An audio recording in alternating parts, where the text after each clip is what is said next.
ksjasoncheung. I'm the executive director. Sorry for the interruption. I have great news to bring. We've exceeded $2,000.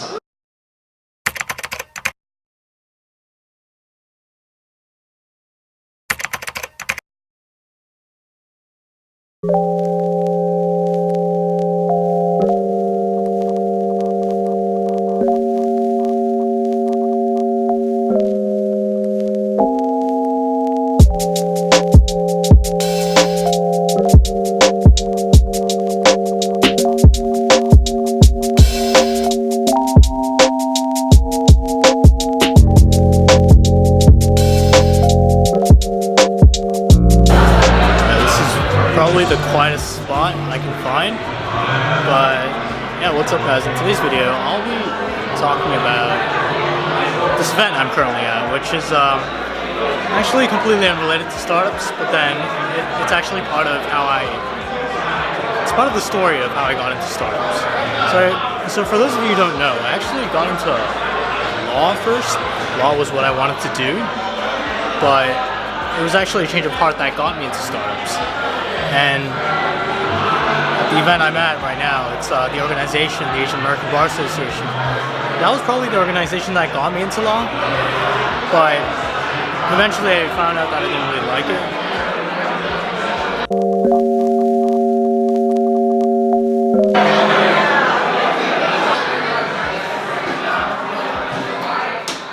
Alright guys, this is probably the quietest spot I can find in this party. But what's up guys, in today's video I'll be talking about a topic that's very dear to my heart. It's actually the topic of how I went from law to startups. So for those of you who don't know, I actually transitioned from law to startups. My initial plan after my undergraduate studies was to go to law school and become a corporate lawyer and then work my way up to become a partner at a major international firm. Long story short, I worked for a year in the legal industry before deciding to quit. And then I transitioned to a cryptocurrency startup where I worked in their legal department for around 7 months before I decided that I had had enough of law. That law was something that I didn't want to pursue further, and that what I wanted to do was to work in tech in a product development capacity.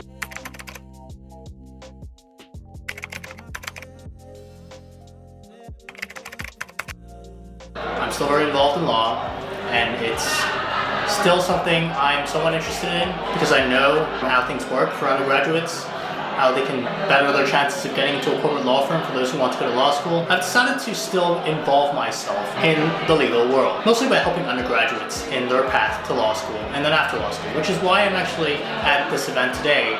I'm at the Asian American Bar Association holiday party, and I want to still remain involved in a community that I love dearly, and it's just something I'm still interested in even though I'm not in law. But anyways, before I tell you guys about why I decided to transition from law to startups, I'm just gonna get some food, so I'm just gonna...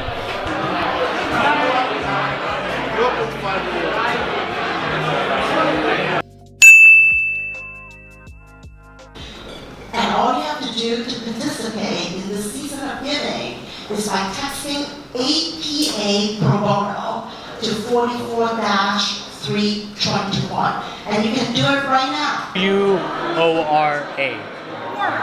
Yeah, so I used to be pretty active on it, and I got over 50,000 views on my writing, so it's a good platform. Yeah, you can read my writing as well if you want, but anyways, it's more of you should try to. They get 200 million visitors a month. Wow. So you should definitely try to write there, see if people are interested in your work. Okay. Because the best writers get featured on Forbes, Huffington Post, like all these like major publications. Very cool. Try to write for the poetry space, and then you'll get They impressions. have a poetry space? Of course, they have poetry, literature, everything. But,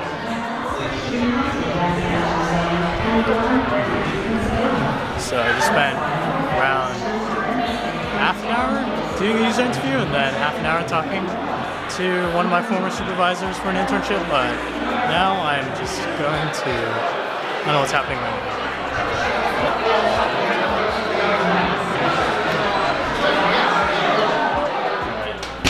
So I think this is the only quiet spot in the venue, but Yeah, so why did I decide to switch from law to startups?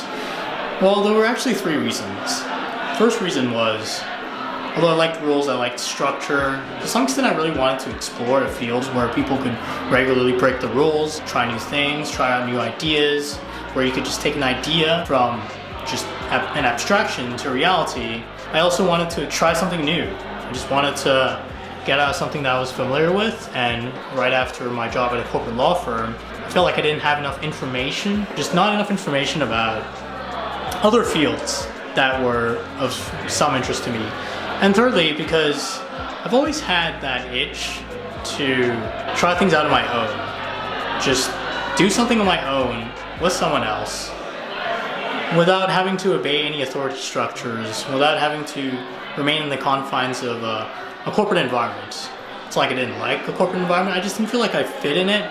I didn't want to be in a 9-to-5 environment or even a 9-to-9 environment where I'd be prescribed tasks to do, and then I would be evaluated based on how well I did a certain task, and that the rule book would always be written to a large extent, at least at the most junior levels.